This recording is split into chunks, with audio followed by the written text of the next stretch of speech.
Everyone, I saw that Chris Capune reached 500 subscribers, and he's doing a giveaway to celebrate that. So congratulations to Chris. I'll leave a link to his channel in the description below. What he wanted was for us to talk about the lock that sort of taught us the most, and I don't know. This might be feel like what I've seen mixed feelings about these things, but one of the first things I bought when I bought my picks from Sparrows was this Sparrows revolver. So if you're not familiar with the Sparrows revolver, it's basically a practice lock. It comes with its own little key here. It's not pinned to this key right now. I've actually got it pinned to this red one over here. But each quarter turn, you've got a different set of pins, and so out of from Sparrows, it comes set up with standard pins. Five of them are set up standard. It's got six chambers in each side, but stock it just comes with five standard, five spools on the next side. But for all the security pins ones from the factory, it comes standard pins on 1, 3, and 5, and then in this case spools on 2 and 4. Here we've got serrated on 2 and 4, standard on 1, 3, 5, and then mushrooms on 2 and 4 and standard on 1, 3, 5. So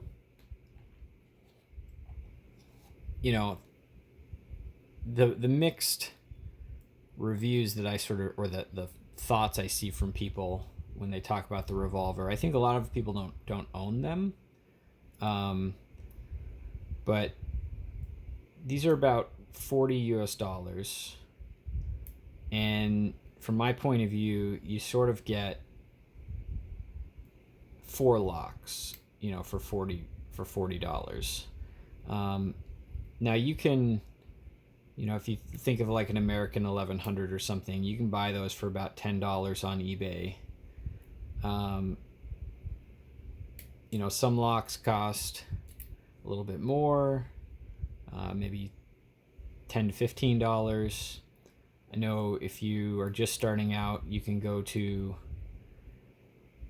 the Lockpickers United Discord channel, and there's some guys there selling a box to blue for $40 that gets you, a yellow, orange, green, and blue lock.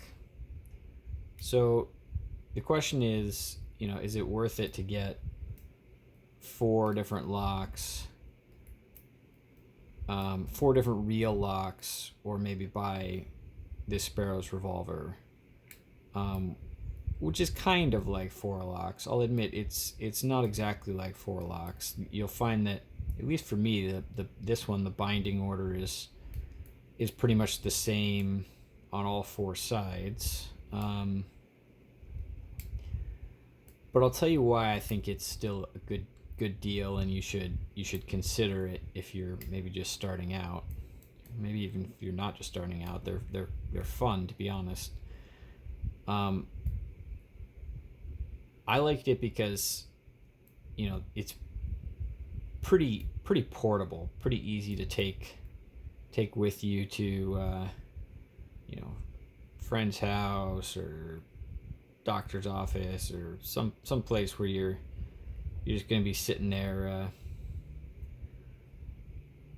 and want to have something with you, and you kind of can have 4 sides, right? Like you pick each side and you rotate on to the next one. So I've just gone through 2 as we're sitting here talking.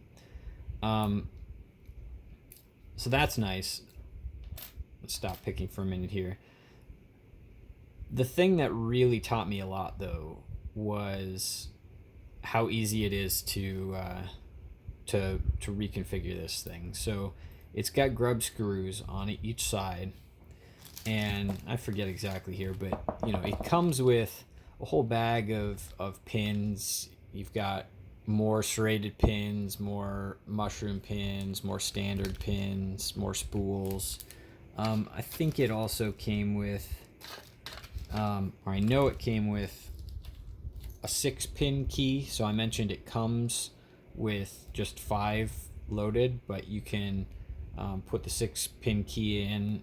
It's got the key pins for it. I think it also came with extra key pins. Pretty sure it did. And then, it comes with extra springs in case you lose some, extra grub screws in case you lose some.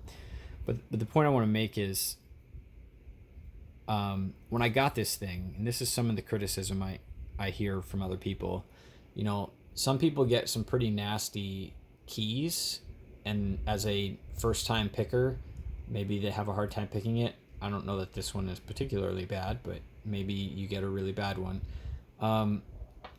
And the keyway, it's a Schlage keyway. It's hard to pick straight from the bottom because Schlage keyway is a little bit paracentric, but you can pick from the side here without too much problems. But when I got this, I couldn't pick it. I couldn't pick any of the sides. And that frustrated me, but I just took out, I went down to 3 pins.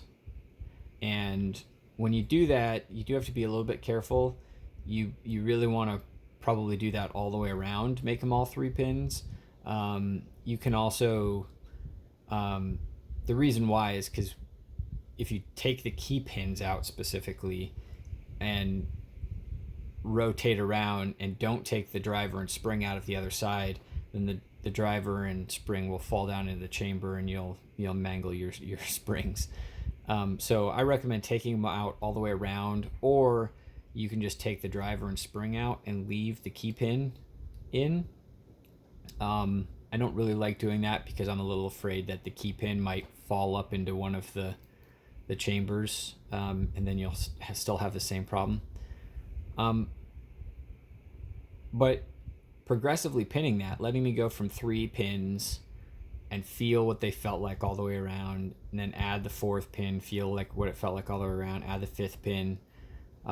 You can mix it up, right? Like I said, from the factory, you only have 2 and 4 as your spools, your serrated, your mushrooms. So you can make them all spools or all mushrooms, see what it feels like. You can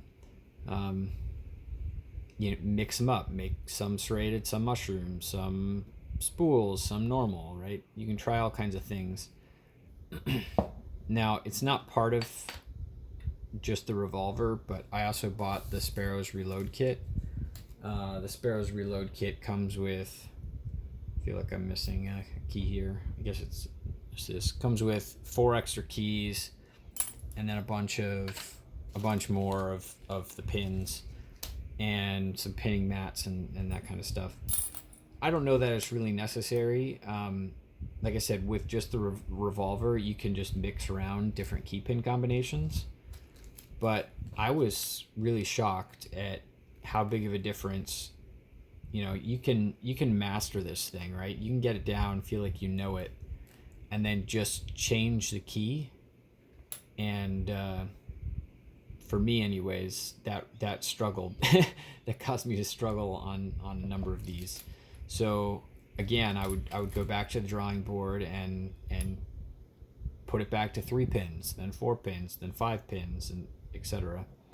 And I'm still personally don't think I'm done playing with this, right? I feel like there's a lot of things you can try.